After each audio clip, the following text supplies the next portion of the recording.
Hello, Assalamu alaikum. Ramadan Mubarak. Welcome to Chit Chat with Shehla. I am your host, Shehla Saeed Akhtar. Today, the program is a bit different.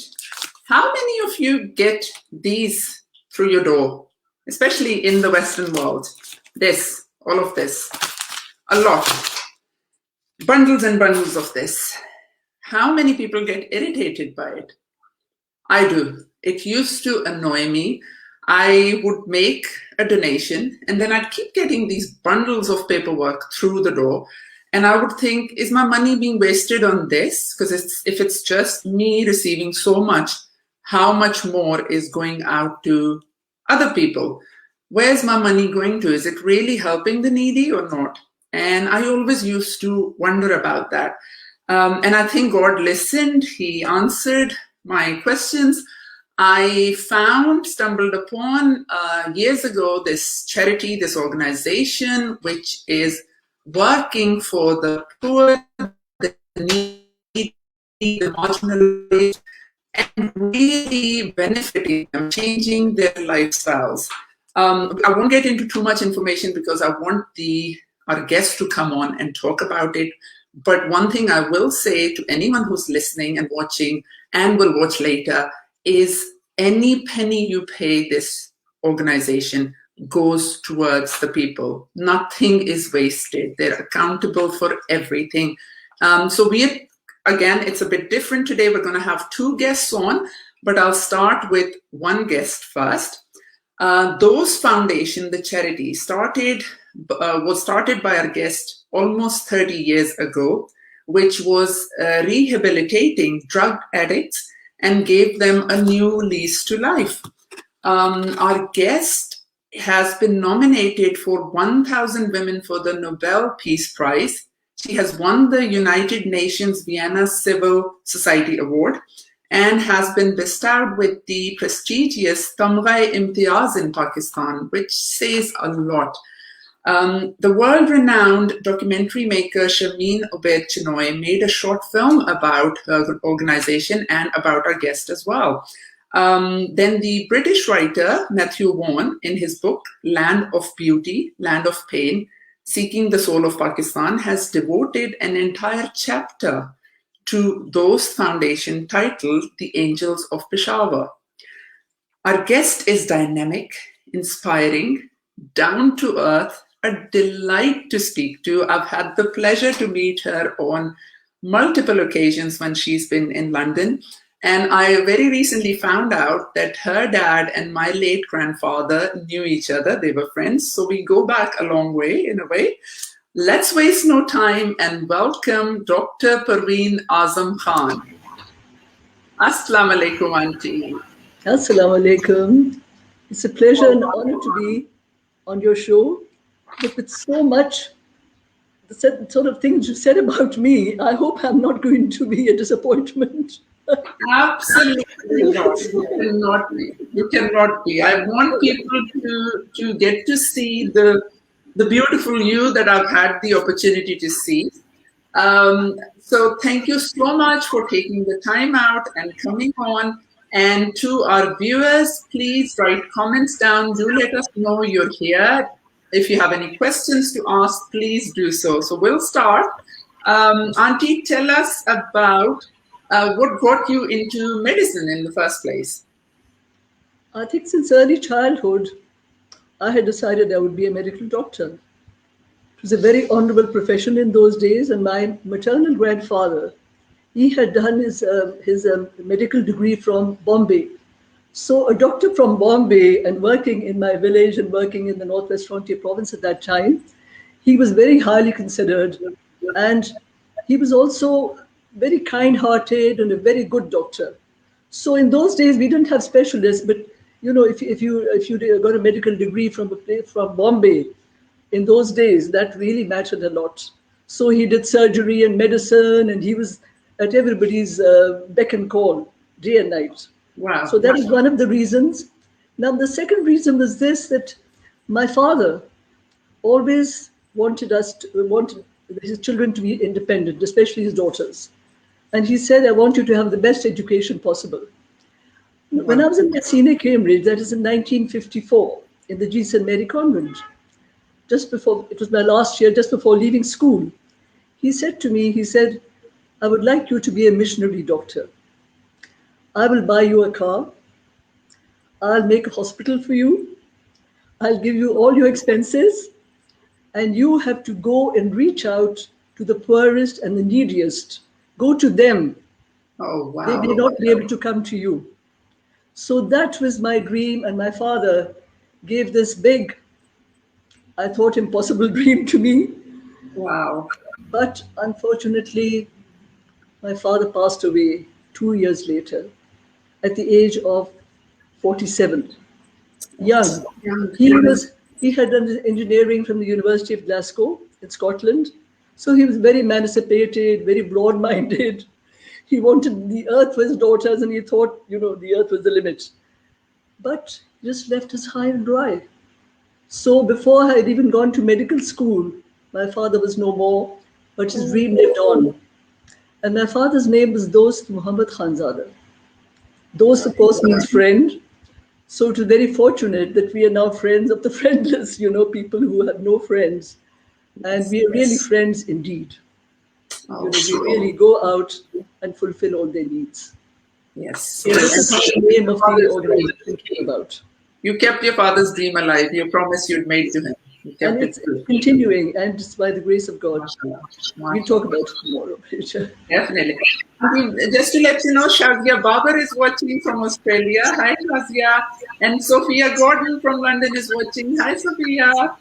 Right. So tell us, Auntie, your first desire was to help the lepers in Pakistan. That's how it started. And why? Why the lepers at that time? Actually, I was in the Jesus and Mary Convent, Murray. Right. Pre-partition. In fact, during World War II, we celebrated the end of World War II. So from 1945 to 1954, I was in the Jesus and Mary Convent for 10 years. And till the age of 16, when I did my senior Cambridge. Now, the first 16 years are the most impressionable years of one's life. I don't know if you'll agree with me. But I know that whatever I learned over there, my norms and values and a lot of things, they've become part of my DNA. So, I feel that those 16 years, those 10 years in the convent were very formative for me. Not only did they put the stamp on what I was going to do as a doctor, but I also was very, very blessed because, we were looked after by missionary nuns. Yes. And they never got married, so they were not our biological parents, but our psychosocial nurturing, everything was done by them. And so this missionary atmosphere, we wanted to do good to the people and also to reach out to people who had nobody. But in those days, leprosy, knowing that I was going to be a doctor, and I had intended to be a doctor, in those days, the much feared disease was leprosy. Mm-hmm. It was not only, untreatable, there was no treatment for it, but 3,000 years BC, there was a pandemic in the world, leprosy. And that is why the Bible stories and even the Quran, they talk about leprosy and how leprosy was cured by Isa alayhi salam, Jesus Christ. Yes. And the Bible also has, because it had no cure. Only miracles could cure leprosy. So, and then I found that they were so marginalized and stigmatized that the lepers were like, we saw movies like The Robe and Ben-Hur and Cleopatra. And in that, the lepers had to be put in camps outside the city.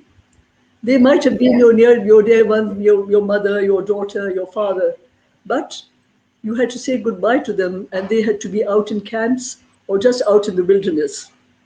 And food would be taken to them, the ones who were lucky enough to have family to support them. And not was only leprosy a very dangerous disease because there was no cure for it. You became a leper, you died a leper. But at the same time, they were stigmatized, they were marginalized. Initially, it was thought that this was the evil eye on them. They were cursed by the gods. So they were evil and they were, the workers of the devil. So people shunned them in that way. But in 1873, Mr. Hansen from Norway, he found that this is due to a mycobacterium, much like the COVID we have nowadays. So when they found the mycobacterium could go from person to person through touch and through contact, that then shunned them even further. So it was like they were in camps outside, and anybody there to come begging, and each time they came begging into the city for food or something, the people would throw stones at them to get them out. And then the government passed laws, they had to have a small bell, which had to be rung whenever they were coming to the streets, so the streets were cleared of people. Now that sort of stigma, marginalization, ostracism, Yeah. it was like they were not human. And another thing about disease, the leprosy disease, is it was very disfiguring. It changed your whole features, your whole skin became blotchy, and you got, sort of ulcers on the face, and your nose fell off, and your ears fell off, and your toes fell off. So you couldn't walk properly because the nerve endings were all affected. Yeah. So it became a disease also when you became disfigured. So there was a double stigma attached to it. So I decided at that time, we saw all these movies, and we got speakers in the numbers, in the nuns should get Father Damien. We heard about Father Damien who gave his life to lepers, looking after them. And this was especially prevalent in Asia, in Africa, and it said it was taken to Europe by Alexander the Great's followers, by his armies. So this is a very old disease, but after the Mycobacterium leprae was discovered, they also discovered a cure for it, but much later, in the 1940s, we got a cure for it. So I decided that these are the people who I would go to, because they had nobody else. I would reach out and heal them and be a missionary like Father Damien, all the people. We aspired to do something for God, And And as a young female doctor just out of medical school, that's a huge take. Go out to those people. throughout medical college, this was my dream. But once I became a doctor in 1961, because my father had said passed away 2 years after he passed on the impossible dream to me. 2 years later, he passed away. May God rest his soul in peace. And I was left with this big dream. So I went into medical college in Fatima Jinnah Medical College. I did my MBBS from there. In 1961, I completed my MBBS.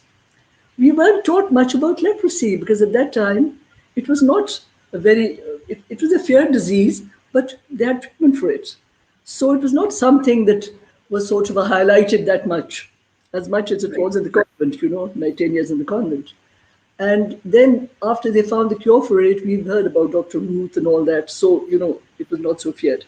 But unfortunately still, I worked in the hospitals. I worked 35 years in the government. But in the hospitals, in the OPDs, I never saw a leper, never. Okay. In my whole career, about 3 lepers. And that was at Tabad. When a small boy, I admitted, and they couldn't even, they just didn't come to the hospitals. They were still in camps or in leper colonies or leper hospitals. So it was still very stigmatized and marginalized and ostracized. And then I said, now I have to go looking for them. So is this when, sorry to cut you, is this when Dost Foundation started? Did you give up your day job at the government hospital and then started Dost? How did that? I stayed in government. My father was no longer alive, and I had a family and I had to support myself. So I didn't have a guardian angel over me to look after all my needs. I had to work in government. But those 35 years, I think the first 25 years in government, I learned so much, so many skills about how to go about what was my dream. And I used to go to the village areas. I worked a lot in rural development, and I worked in primary healthcare units. And I learned all the skills I needed to actually reach out for people and give them their treatment in their doorsteps. If they were marginalized, stigmatized, we reach out and heal them rather than wait for them to come with us, because society still did not accept them. So this is what happened, and this is how Dost Foundation came about. This is how Dost Foundation, and as I said, that Dost is my father's name. So we became the Friends of the Friendless, and we started looking for people who somehow fell in between the cracks and who did not have access to services. But I was, first of all, we were, it was one unit. I don't know if you remember the time when in 1970, you wouldn't be there at that time. In 1970, we had one unit, and East Pakistan and West Pakistan. So when I became a doctor, I started working in West Pakistan, mostly Lahore, Abbottabad, Peshawar. Still, there were no lepers at all. But then in 1970, the unit broke up and we got the provinces were restored. Pakistan again became four provinces, Sindh and Punjab and Balochistan and NWP. And that is when I got the first look at somebody who I could call lepers. That was the drug addicts. Now in 1979, the Russian invasion of Afghanistan, that was a turning point.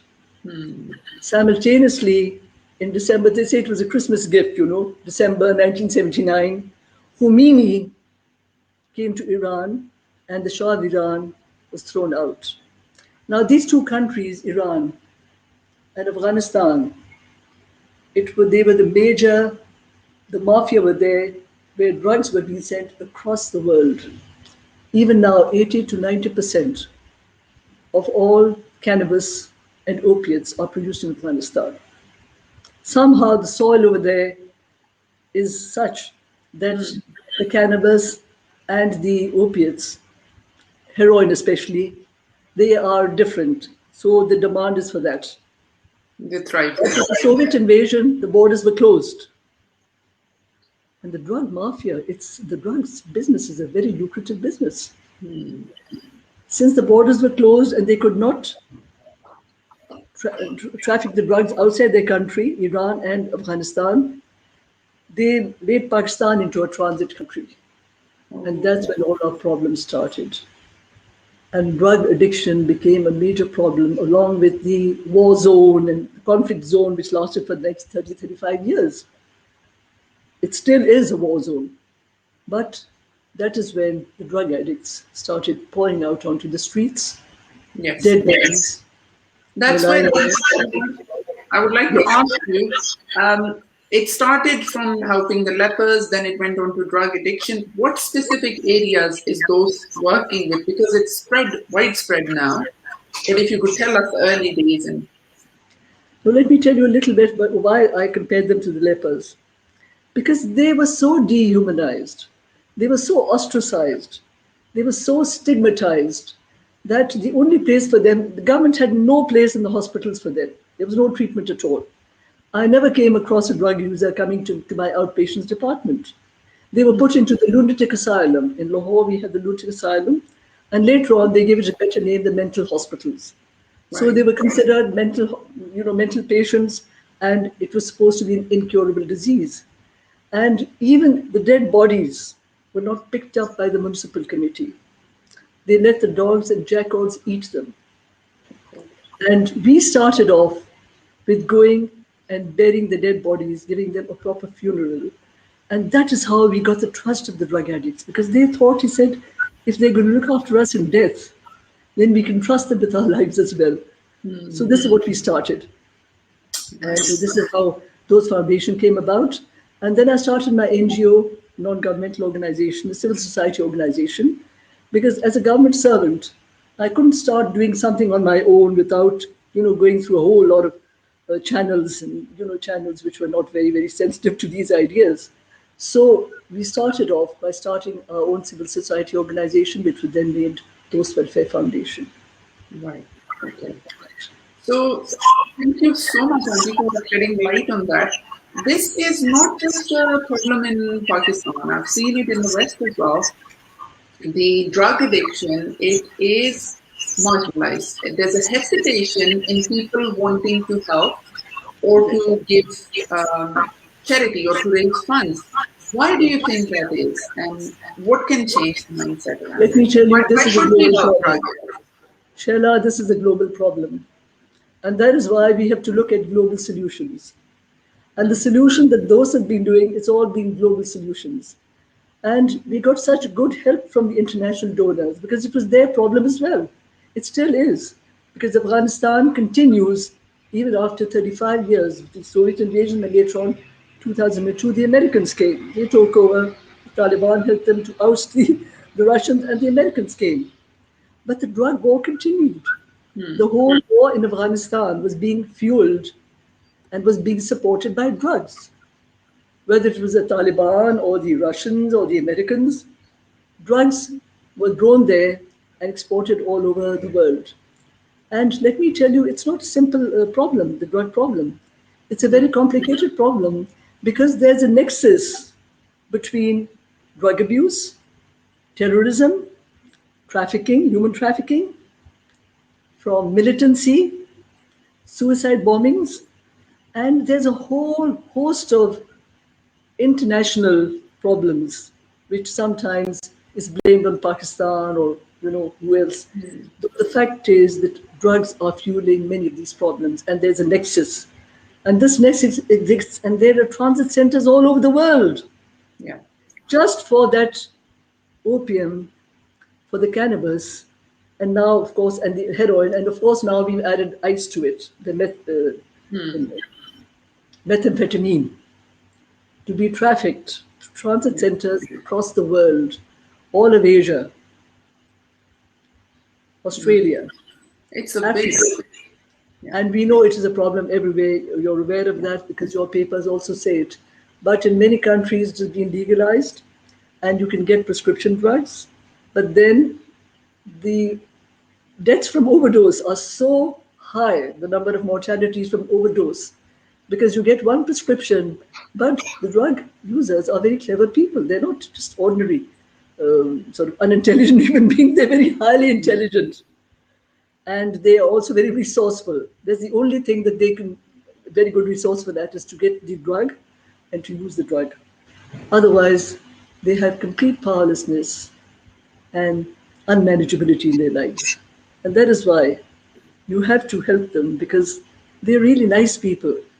But the drug addiction is such that they give in to that because, I mean, the physical, mental, social pain is so much, they can't do without the drug. But unfortunately, in our country, we have not given a lot of attention to it. And the government doesn't. They have a few beds in the social welfare department, a few beds in the psychiatric ward. right. But I think NGOs like ours now, we have A lot. 500 beds. All of Pakistan, they have 2,000 beds. 500 beds are by Dost Foundation. Wow. We can't make them all full. That's the infrastructure. We have the staff. We have the infrastructure. It's a fully, like it's the, custom built facilities. And all these 28 years, we've learned so much about drug addiction that I think many universities known in America and all, they've been doing research projects with us. Because Wow. I said it's a critical problem. That says a lot. So, Auntie, there's the rehabilitation that you provide. Literally, you pick up, and it's not just adults, it's children as well who are drug addicts. Let me tell you, drug addiction is a disease. It is now called, the disease concept is the one which appeals to most people. And I myself as a doctor, having been through, the 30 years of learning more about drug addiction, the disease concept, the WHO says it's a chronic relapsing disease, but it is progressive because you keep on building tolerance and you've got to increase the drug until you die of overdose. And drug addiction has three ends. Number one, you land in prison because it's illegal to possess drugs, to sell drugs, to even use them. Number two is mental hospital. Number three is death. These are the three ends of drugs. But there is another option, and that is recovery and a new life. And that is what we have proved now to thousands of people, that there's a new life, and a totally, not just a new life, but a very productive life. Because as I said, drug addicts are not stupid people. They're some of the most intelligent families. The members in the family will take to drugs.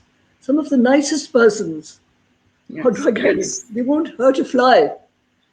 But in that state of addiction, because it affects one physically, psychologically, socially, spiritually, the craving for the drug and the effect it has on the brain Yes. is so strong that sometimes you hurt the people who are closest to you, who you would never hurt in your normal senses. With no intention. Number two is that it is a family disease. Now, there is no other disease known to mankind in the medical profession, is that when the family are called co-addicts. I mean, there's cancer, there's COVID, but we don't have, the family members are not, they are liable to become infected, but they don't suffer from the disease, automatically because one person suffers. So this is something that we found, and that is why we adopted a very holistic approach. Sheila and viewers, the health and social consequences of drug abuse are so widespread. It's like, it's like not just terrorism, military, but all organized crime also thrives on the drug addicts. Organized crime, which also means human trafficking. Also, not only does it affect the individual, making him totally powerless over their own use of the drug, it affects the whole family, all of society, public health. They're liable to become HIV positive because the ones who inject drugs, they can become HIV positive, get AIDS, hepatitis B, C positive, and the venereal diseases, of course, and then they pass these on to their families, to their wives as well, who are really innocent, But the fact is that this disease is something that has very widespread effects on the public health. Like if you smoke the drug, then your lungs are going to be affected. If you ingest the drug, your digestive system is going to be affected. Of course, your brain is affected. Yes. And recently, due to methotrexate, the methamphetamine, which is a stimulant drug, which is called ice. G. Which is the new one. Not cool like ice at all. Unfortunately, it is such a dangerous drug because it makes the person homicidal. He can just take a gun and go out and kill all his family members because his brain, he has delusions, he has paranoia and delusions, hallucinations. Yeah. So, it's also very dangerous for the family and for society. True. And he's not in his senses. And then commits suicide at the end of it. True. Absolutely agree. Tell us about how those picks up, say, somebody, an individual on the road, street children that you're helping, and how are you, that process, that journey through it, if you tell us about that. So let me tell you that, as I said, with the lepers, you had to go to them. They were not allowed to come to you. And they were not allowed by society to come and mingle with society. So the same thing with the drug users. And drug users prefer to stay away because if they do come in contact with society, especially the police tend to abuse them. They take away their drugs, they take away their money, take them out, dump them somewhere far away, or they dump them in prison. So our main motto became reaching out and healing. So we started reaching out to them. Now drug users can be children, they can be women, they can be men, adults. You can't keep all of the three of them together in our society. You can't keep a child with a male drug addict. So we have to make separate treatment centers for them. And going out onto the street, reaching out to them, we have outreach programs.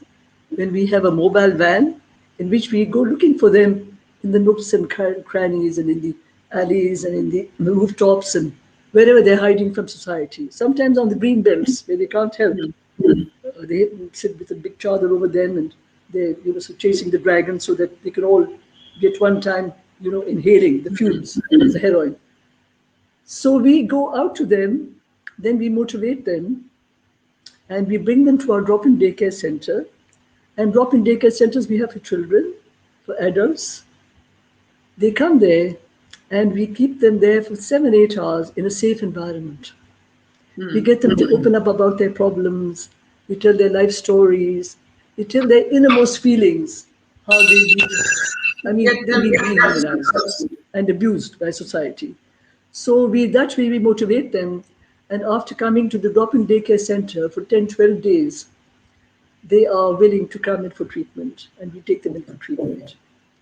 So we started off in 1979, after the Soviet invasion. The drugs just flooded into Northwest Frontier Province. So people from all over Pakistan were coming there to get their supplies. And when we went looking for them, there was an area outside the city because that's where the police jurisdiction cannot follow them. They'd be sitting there, about 300 men, women, and children drug addicts. 3 or 4 dead bodies also, some half eaten by dogs. And the mafia around them, they'd all start shooting in the air, threatening us that these are our clientele. They didn't care if they were dead or if they were living in human conditions. They weren't considered human. They tried to frighten us that, look, these are our clientele. We deal with them, or we get ready for the worst. So how did you get on that? I was totally unafraid. Because when you do God's work, God protects you, the angels protect you. The Pathan blood came out. Treatment. And okay, at the same time, Shaila, with this Russian invasion, we had refugees coming, 3 to 4 million refugees, Afghan refugees. And they were again, just like the lepers, ostracized. All the blame was put, this is due to the Afghan refugees. The locals also ostracized them, and we worked in 35 camps. That was the easiest part, and that's where I learned most of all. Because within a community, that camp became our community. And it is much easier to reach out to a community and get the whole community to support your work. So we had the outpatient program there, we had the drop-in daycare center, we had the street program, as well as we had the treatment center. And we treated them not just for drug addiction, but also HIV/AIDS and hepatitis B, C, because are very broad-based curriculum that we give. Now for the children, to our sad, it's not a very good reputation to say that the only places in the countries in the world who have children drug addicts are Afghanistan, Pakistan, India, Bangladesh, and some in Nepal. The ones in America, when we went to Washington to discuss these problems, because we got a lot of training over there and made children's curriculum, they were from South America, but they were born to drug addict mothers. Children born to drug addict mothers. In our part of the world, 7 and 8-year-olds, they started using drugs and injecting drugs. And along with drugs, there's sexual abuse going on, and they're doing trafficking, so they're in and out of the prison.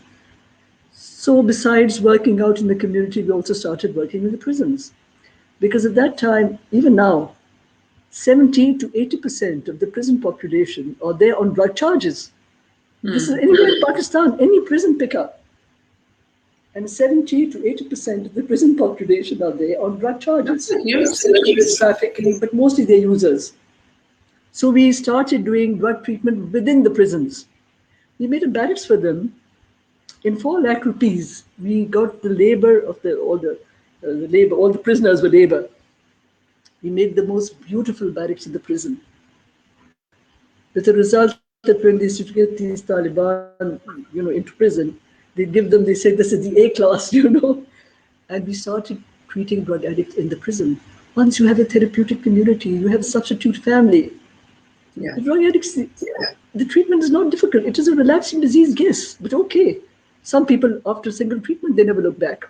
Some people have to have multiple treatments, depending on their habits and behaviors and the sort of environment that they're living in, the sort of atrocities that they're, So what is the success rate you've seen with all this work you've been doing almost 30 years? What would you say the percentage of success is? When the foreigners ask me about success rates, and I say it's a chronic relapsing disease according to WHO, and they say it is like cardiac disease. This is WHO says. Chronic relapsing like diabetes, like heart disease, hypertension. Which cardiac doctor you're going to ask, what's your success rate? He's not going to tell you the fact that we give them 1 day at a time. And we have the children's success rate is very high. Okay. They come to our treatment center and it is unbelievable. For adults, You see, it's a question of all the behaviors they've adopted along the way. You've got to change their whole life, but when they come out of it, they're exceptional human beings. All my treatment centers are run by drug addicts. We Wow. call them our vocational rehabilitation place. They, just for their own maintenance and living there, they say, you gave us life, so we're going to help you. So most of our counselors, we call them para-counselors, are drug addicts. And Wow. we have a therapeutic community in which, the community itself, they become mirrors for each other. They share their experiences, and it becomes a substitute family for them because they were long ago disowned by their families. So they're very happy to have a substitute family who understands their every problem, their every behavior, everything that they've been through. So the therapeutic community is quite a happy place, when you go there. Look at them, they're all laughing and singing and dancing and celebrating life. And the Americans will all come and say, my God, in our part of the country, they're so violent. Yeah. How are they singing and dancing? I said, I don't know why. Maybe it's a certain cultural but the children especially. Yeah. My God, we call it Guluna Kaur. Shala, Guluna is flowers, Gul is a flower. Yes. So it's the flower home, because they're all so beautiful. They And are. they're so full of life, and they're so talented. They're not just like ordinary children. Oh, no. And it's They've not seen so many aspects of life that they've learned so much about life and living, and they're so beautiful inside out. And we got some tremendous success stories which Selma will tell you about. I think maybe I sent it to her. She'll talk to you about them, how the children, they have a totally new life. And beautiful. honestly, it's like, and then, along with the treatment and rehab, we are doing human rights protection in the prison. We have the juvenile offenders, and they should not be in prison. Until the age of 18, they are children. But we look after them in prison just as children, and whatever their problems are, if it's drugs or HIV/AIDS, or they need to go to school, we provide all those facilities in the prison. It's a needs-based, rights-based approach. I was going to come to that, Auntie. You are providing education to children as well. So means Yes, we have a very beautiful program called, the Impossible, which is again a program that the British Council has supported us in for the last 15 years. And in that, they're made into active citizens. Like the citizens are not just educated 10th class and 12th and FA and BA. They also become active citizens. They go into their communities and they identify the social problems in the community, and then they begin to solve those problems with the community support. We have trained 7,000 to 10,000 volunteers in this community support system, and the British Council is still our supporter. And we've received about 10 or 12 international awards from them because of this active citizen program. And we have boot camps, and we have the Generation Amazing program. And the names are not just names; these are really amazing programs. it's actually So it's not just the child, but also the youth. Because 70% of our population in the next 10 years is going to be under the age of 25. That means youth. So these are our treasures. These are our future treasures of Pakistan. And we have to look after them as you look after a treasure. Nurture them, give them the right thinking, the right skills, so that they can go into society and solve many of the world problems. We don't look at problems just as Pakistan problems. No.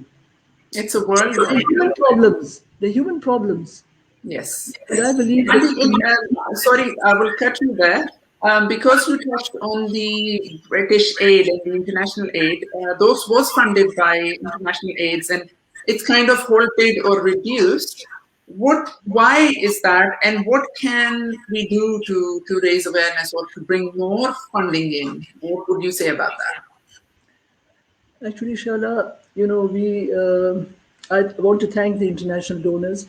We still have one or two international organizations who are still supporting us because they believe in our cause. And let me tell you, it's a two-way support. They learn from us as well, because we went into very innovative practices. We didn't the usual thing, what the government says, put them into the mental ward or put them into mental asylum. No, we took the The first thing I did when I joined, when I founded Dost Foundation, was to go to the best treatment centers in the world to learn from them, and then to come back to Pakistan and make a social, culturally appropriate model for ourselves, for our own social, cultural, setup. So they found that they learned a lot from us, and we learned from them.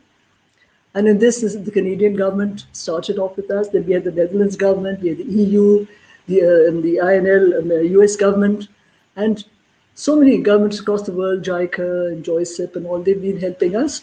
But they've also learned from us because, as I said, this is a global problem. And drugs has come to stay. It's not going away. In fact, the problem is becoming worse every day. We can curtail the problem if we do a lot of primary prevention activities. Okay, in all the schools and colleges and universities, we do a lot of prevention work, providing youth with skills. Unless we do prevention, early intervention, treatment, and rehabilitation, the problem will continue. But we also have to do research. So if you can find organizations who want to do research, they can come and look at what we are doing, how well we are doing, because we're one global community. And like in the Quran, it says, I have made the community Ummah Wahida. You are one large community. But then I divided you into tribes and nations so that you might get to know each other. Those are our differences. But we have one common community, and our problems are often all the same. Absolutely. Auntie, thank you so much. I would love to carry on and on talking to you, and I'm sure everyone who's watching is enjoying as well, but there's a certain time to the show, so I will get our next guest on. Joining the show now is Dr. Khan's daughter-in-law, who set up Dost UK in 2011. She's been living in London for 18 years and has three beautiful children. She's busy, yet she is so passionate about the cause that she spares any free time to raising awareness about Dost Foundation. And it is through her that I got to find out about this beautiful cause and have never hesitated since in donating to Dost Foundation. So let's welcome Salma Ali Khan, and I hope she is going to be able to join in because she was there. So Salma, this is the cue for you to come on and log in. She was having some issues where she was with the Wi-Fi, so I hope she can come on. Meanwhile, Auntie, I would say yes, she's here. So okay, she was having some issues where she was with the Wi-Fi. Salma, if you kindly turn off, I think we can hear it. Well, if you put advice on for Facebook, just turn it off. Some where she was with the Wi-Fi. Facebook on somewhere. Oh, she's gone off. These things happen. We were fearing this would happen with where Dr. Khan is, but luckily it's gone smoothly. Salma will come back on. She is in London, so hopefully that shouldn't be a problem. But sometimes these kind of glitches can occur. Meanwhile, I'll thank you, Auntie, for spending time. Sorry, I don't want to interrupt you, but I found a very good quote from Bill Gates, what he said about the COVID. Because again, the COVID, people living under oppression, is very similar to the drug addicts. So can I read that out to you? Of course you can. Of course you can. All right, okay.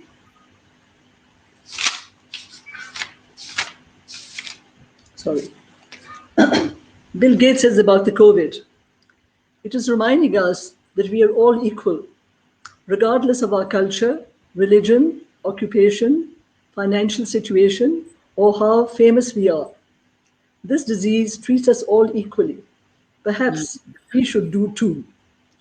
Second is, it is reminding us that we are all connected and something that affects one person has an effect on another. It is reminding us that the false borders we have put up have no value. It is also reminding us, by oppressing us for a short time, of those in the world whose life is spent in oppression. I'm talking about the drug addicts, the lepers, the drug addicts, their lives are spent in oppression. And the Quran says, oppression is worse than slaughter, than death. Can you imagine? in killing. So Absolutely. that tells you a lot. I mean, their lives are oppressed. And this COVID has shown us some of these things. I thought I'd like to share that with you. Beautiful, Auntie. Thank you for that. I'm going to get Salma on. Salma Ali Khan, hello. Hi, Shaila. I apologize about this lighting. I'm in a very lit place. It's the only place I can escape from the kids' noise. It's absolutely fine. Do See not that worry. it's a Sunday. So I hope you're able to see me clearly. We can see you clearly. We can hear you clearly. Welcome to the show. Thank you for waiting. Yes. So let's start. What inspired you to start Dost UK?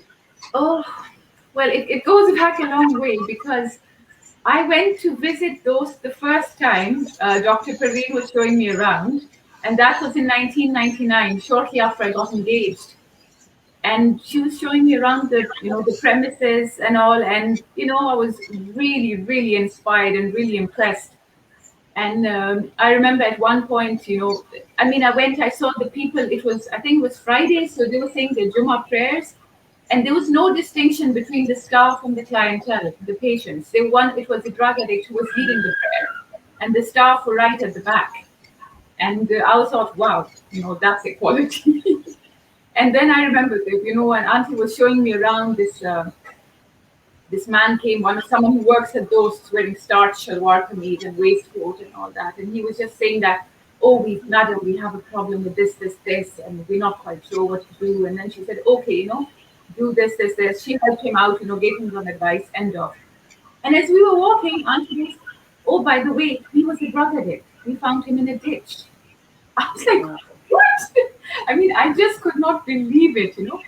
She's like completely transformed. And then we went to the offices and seeing that a lot of the people who were helping out, cooking, running the place, they were like people who had come out of the addiction and who had been found in such a pitiable state.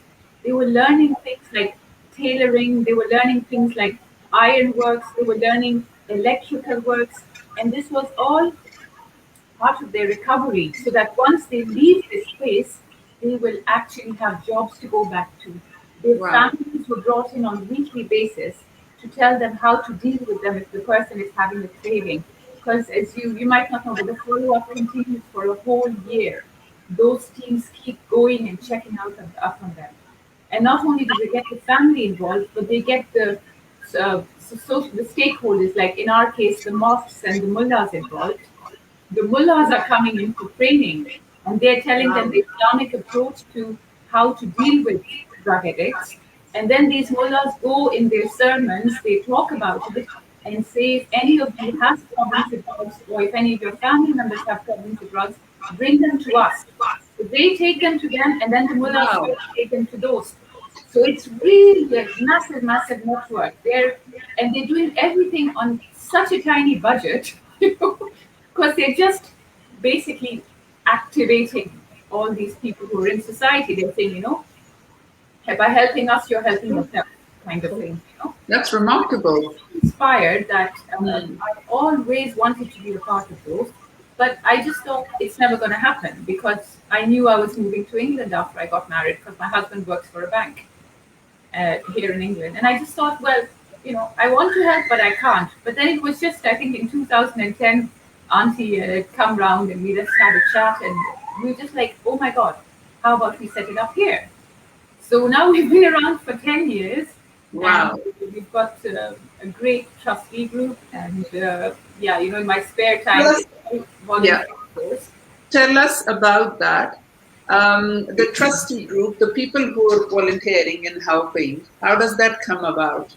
Basically, we have really competent trustees on board, and we have trustees who are active trustees. They're not just there in name; they're not just symbolic.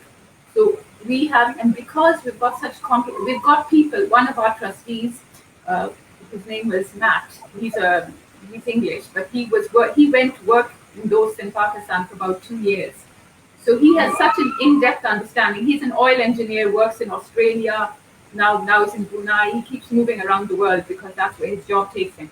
Yet, he is so committed to those that he finds time to give his input at each and every trustee meeting.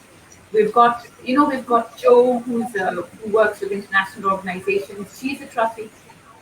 We've got Nadeem, who's very high up in the banking sphere. He does our accounts free of charge every year. And we have Zoya Siddiqui, who's our latest addition. She works with the Bangladeshi charity called BRAC, and she has tons of years of experience.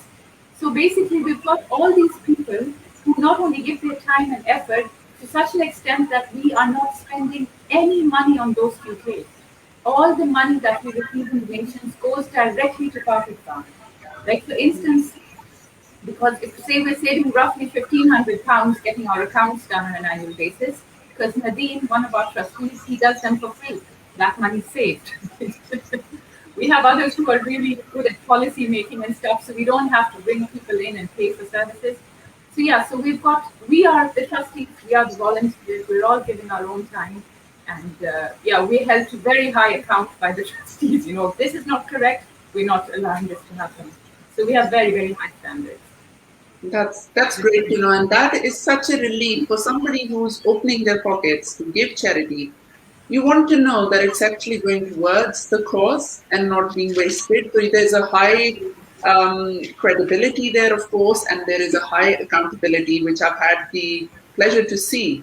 And it's quite open because you have your newsletters. I will come to that because I want you to be able to tell and spread the word out. One thing I will go through is, unfortunately, my phone, where I see the comments, I couldn't see a lot of comments, so I apologize, viewers, whilst Auntie was talking. So Zahra Dar was here, and Salma, thank you for answering so many of them. Farah Ali is here. Sana Amir Khan is here. So good to see Parveen Auntie. What a brilliant work Parveen Auntie and Salma Ali Khan are doing. I agree. Sir Imran is here. What an inspirational lady. Sophia is here. So sorry, viewers, I was unable to go through them before. Salma, what can international community do in order to help those? I think, as Dr. Parveen also, stated, I think there's probably not a lot of compassion for drug abuse out there because people think they've brought it on themselves. But it's kind of such an insidious thing. Like, drugs came in from Afghanistan. It was in the 80s and 90s, and it wasn't like the rich people who could afford it. It was the poorest of the poor taking them, and the people who had such miserable lives that they just thought, if I can escape this for a few hours, paying a few rupees, I'll do it. And these were the people who set out to help. And that's why, having Auntie here on the show, it's very helpful because people maybe understand the problem a little bit more. And also, I think it's very important to know that these drugs are basically attacking the youth of the country. And we see the youth as our future. I think 70 to 80% of the population is under the age of 25 or 18. I mean, it's massive. Right? Huge. We have to basically activate that. We have to use that potential, for the good of the country. We can't let it fall prey to things like drugs. And that's why, as Auntie also mentioned, all the drug addiction is not easy to cure, but we're doing so much preventative work. Yeah. Going into schools, going into colleges, like now even primary schools like Beacon House, 8, girls in year 8 are taking drugs. It's crazy, the new drugs like that. So I think it's so important, the work we're doing to, get to them before this problem develops further. Prevention is so much easier than cure. And we have these active citizens that the BBC has been funding with the help of the Ilm Possible program. In 5 years, I think Dost has inducted over 7,000 children into schools. Wow. And because they get their families involved, the teams that they train, they speak to the families, and then the families get on board and they say, yes, okay, we want to send them to school. So, we're doing work on so many fronts, but then, of course, to top it all is in the forgotten children, which are the street children, the drug-addicted children.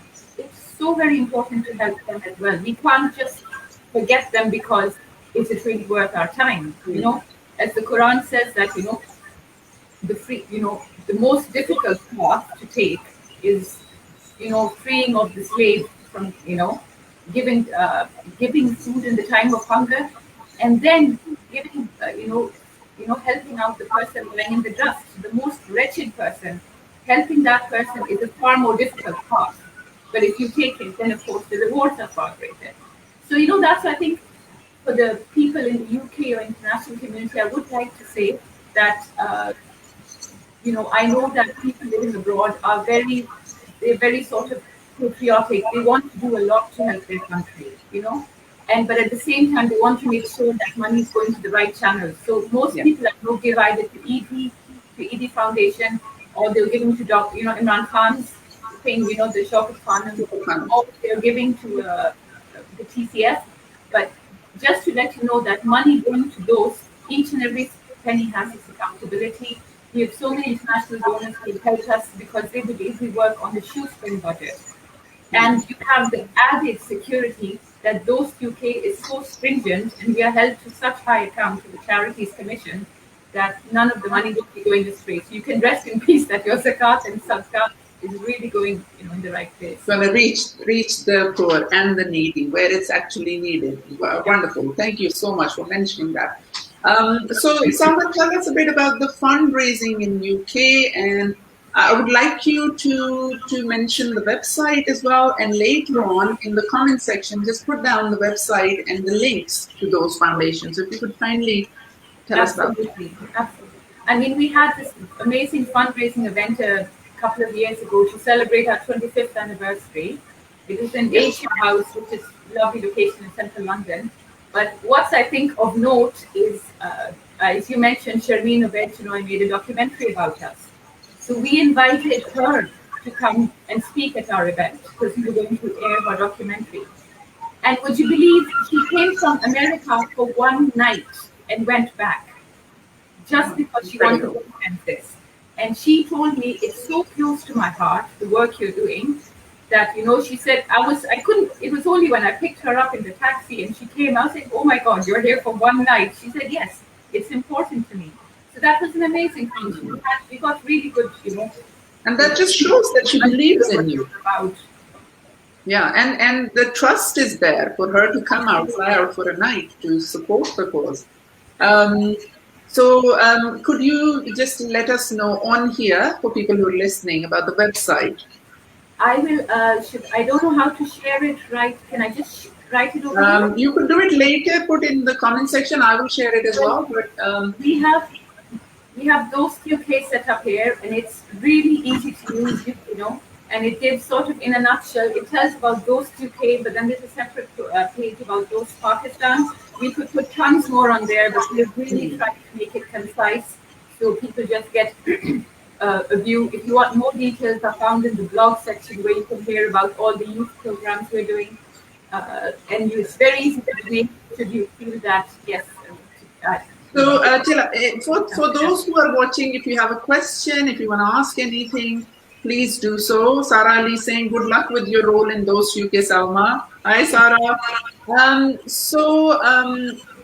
The website you have here, obviously I have gone on it. They are very easy to donate through there. Does the same website allow somebody, say, in Australia or America to make a donation through there? We have had donations from overseas, because if you have PayPal, then it's very straightforward, because that's what I normally use.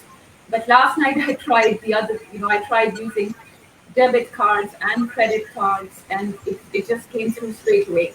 So hopefully it's okay. But if it's not, you can always get in touch by the website, or I'll put my direct email address here, and maybe just a bank transfer could work as well.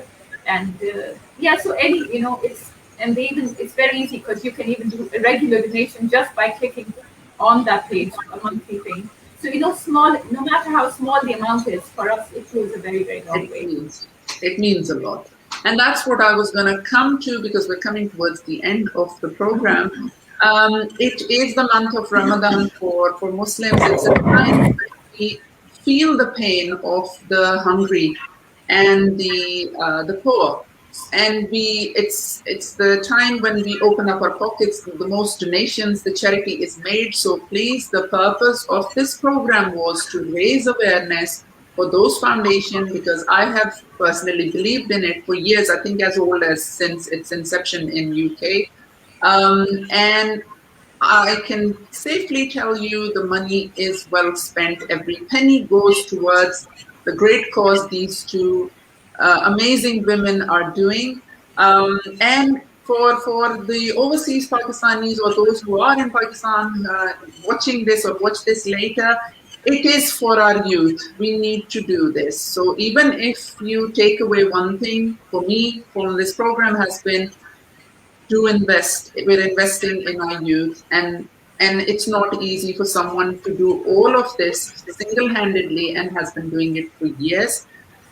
It's safe, it's credible, it's accountable for. You can do your own checks, but open your pockets. Do make that donation because it really matters.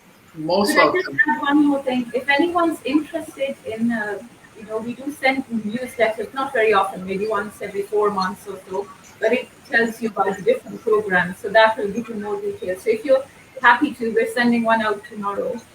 If you're happy to share your email address on this chat, I can add you to the mailing list. Well, that would be great. So if viewers, you share your email address on the comments here, Salma can send you out the newsletter, which is really informative, and it gives you an insight into all the good work that's been done there. And as per my promise to you, Auntie, I am waiting for this COVID situation to be over so I can come to Pakistan and visit your sites and be of any help. Thank you once again to both of you for taking the time out and for really this inspirational conversation, which has opened up my eyes. There are so many things which I didn't even know. So thank you once again. Is there anything you would like to say before we finish? Well, I'd like to just make one quote, and that is, the day the power of love overrules the love of power, you will have peace in the world. Wow. So I love you all. I love you all. We love you too. Thank you so much. Sorry, Salma, you want to say something? And everybody, all in the audience. We love you. I just wanted to thank those who took the time out of their weekends to listen in on this call. Thank you. It's been the greatest pleasure, I think, in a long time in this COVID. So it was a delight. It was a pleasure having you both on. Thank you for taking the time, and thank you all the viewers who did stay and they kept commenting. Thanks a lot. Have a lovely weekend. Bye-bye. Bye. Bye-bye.